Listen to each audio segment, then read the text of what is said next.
Rutherford Roamings. Today I'm going to show you a little bit of what I do when we're not hiking and working on the cabin. And if this is something you guys find intriguing or interesting or want to see more of later on, definitely let us know in the comments and we'll keep you updated. So I'm a mechanic by trade. I've been fixing cars for a lot of years.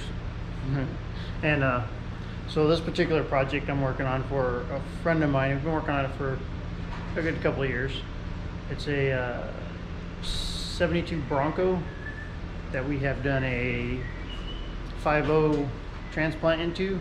Out of the motor and tranny came out of a 13 F-150, and it's a 5.0 Coyote motor with a 6RD transmission. But this is the rig we've been working on.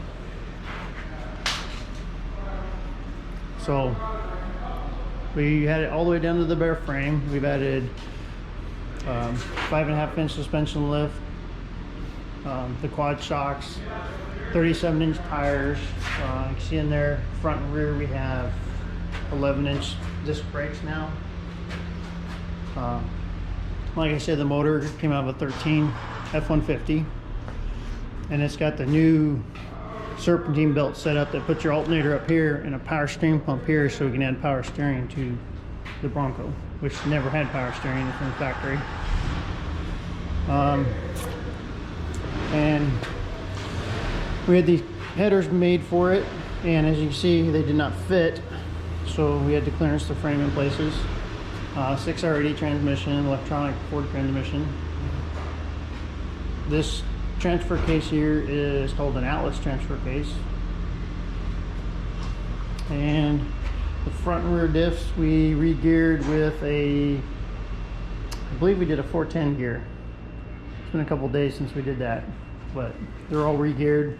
The paint, obviously the frame's painted, the axle has been rebuilt and painted, all the brake lines are in.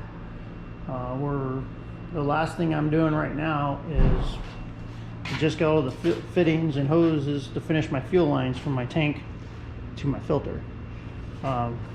We've had this running already before. I built these lines here. These I just built as temporary lines, and as you can see, they're not very safe, but I made temporary lines just so you get the motor to fire up, and it runs, it works. So today's project is, I just got all these fittings and lines. We're going to build proper lines for this. And another thing is how we got this engine to run. This engine has what's called a PATS system from Ford, which is a key security. So to bypass this key security, I was able to send this computer, the powertrain control module, down to a place called Mai Tai Motorsports, and they got this computer reflashed to eliminate PATS, so I do not have to have key security on this thing. And they also, I sent them my wire harness, my engine wire harness, and they took this harness and took out all the stuff it didn't need and built it with the right fuses and relays here and here, so that the body control module that used to sit inside the cab of the truck, which is part of the CAN data bus system where all the computers read to each other, they made it so we can eliminate that and run with a standalone PCM only, which is awesome. It eliminated like thousands of miles of wiring. So here we go. We're going to go through and build some lines.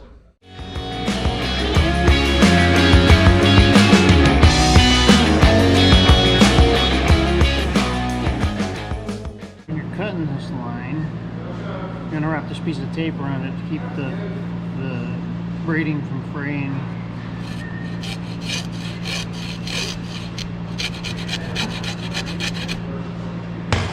Just like so.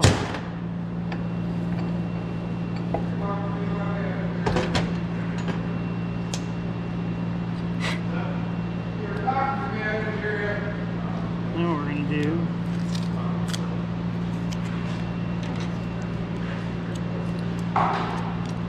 take this outer piece, thread it on, It's a left-handed thread.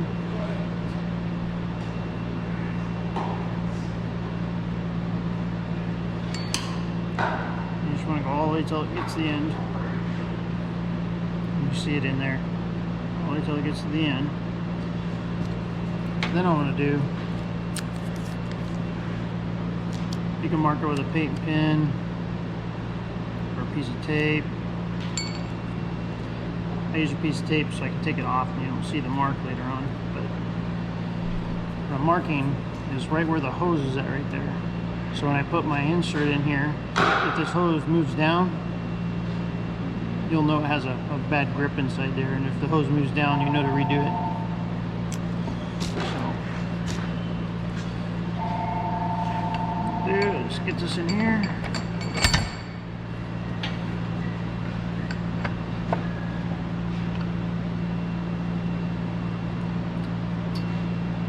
Put a rag in my vise to keep from marring the surface a little bit. And what I do here is I put a little oil on the end of this. When we thread it in, it helps it from grabbing that hose and pulling it through.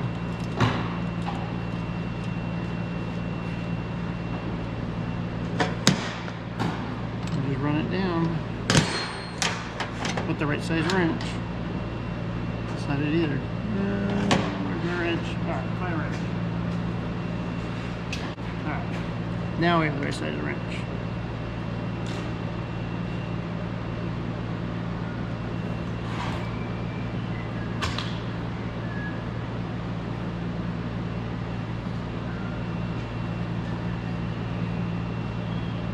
Just run that down to the bottom.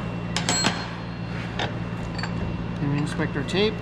As you can see, our hose didn't pull out at all. That's good.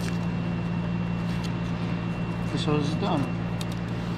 We can install it, or we can measure our other hose and do it again.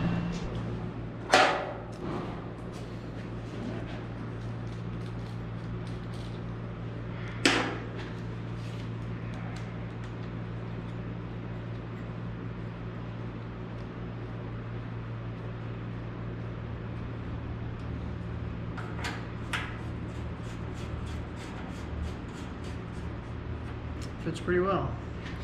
So what we have here, this is a fuel filter / regulator out of an 04 Corvette, and this engine, this Coyote engine, typically uses a pulse width modulated fuel pump, which we eliminated that from the computer.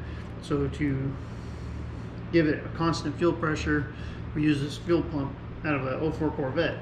It's a, not a fuel pump, fuel filter. It's a fuel filter / regulator. And it just keeps, has your pressure and return line to your tank, so it just keeps a constant flow back into my tank with a steady pressure to my engine. And then here we have, this is a quick disconnect fitting. It's actually designed to fit right on this pump here. Pump, I keep calling it a pump, it's a filter regulator.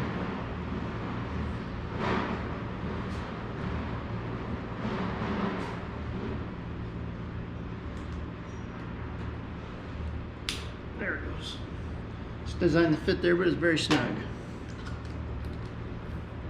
We got our fittings on here. We'll do our measurement for our next hose.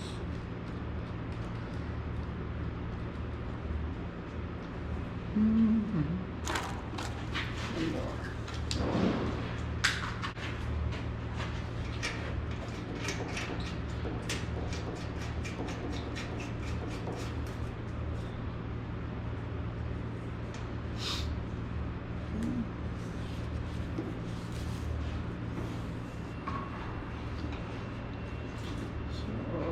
About here, put a piece of tape on here.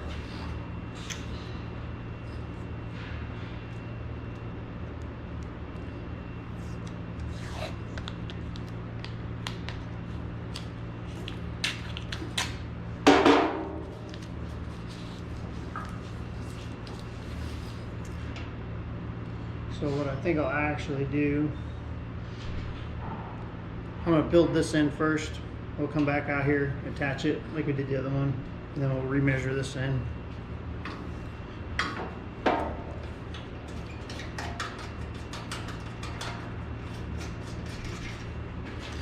Alright, I'll be right back. Alright, we're back. We have this end built. Put it on here. Gonna see where I want this one to be at. We want it to be, we don't want it to be super tight. We want a little bit of flex, a little bit of relax, so it can vibrate a little bit. We do have a 2-inch body lift on this thing, so there's plenty of clearance from the body here.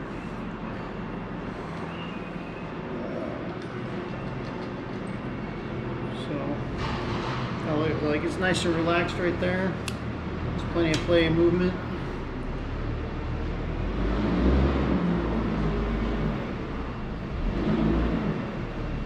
Let's just mark it. We'll cut it, and I'll put an end on it, and I'll be right back.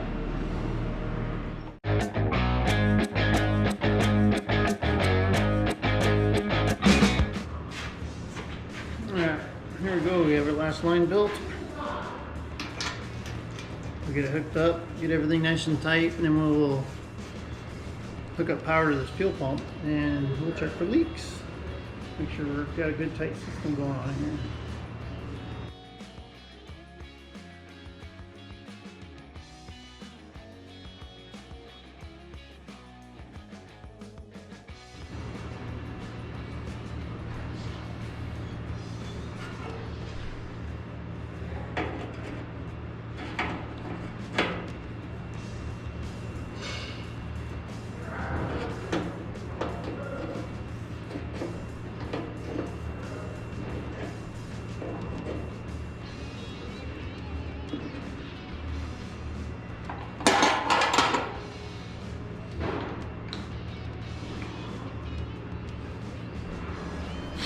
Oh, there we go, everything's tight. We'll grab my wire harness and we'll hook up the fuel pump and see if this thing's got any leaks or not.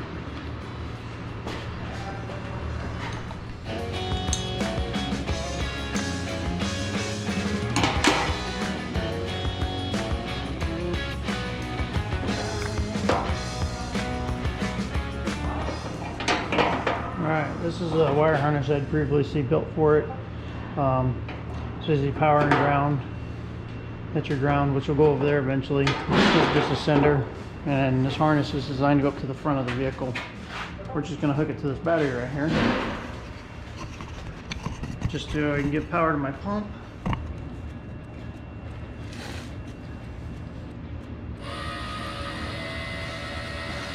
You hear the pump running. Pump's running inside the tank. So it's coming out this line into this filter and coming back on this line and dropping back into the tank. And so I got everything's dry there, everything's dry. We're all dry right there. Let's check. Nothing coming out of our filter. That line's good. All the way up the motor over here. There's our connector for our motor. So yeah, we're good. Our fuel pump is operational. We have good solid lines on here that'll last a long time. And there we have it. That's our project for the day.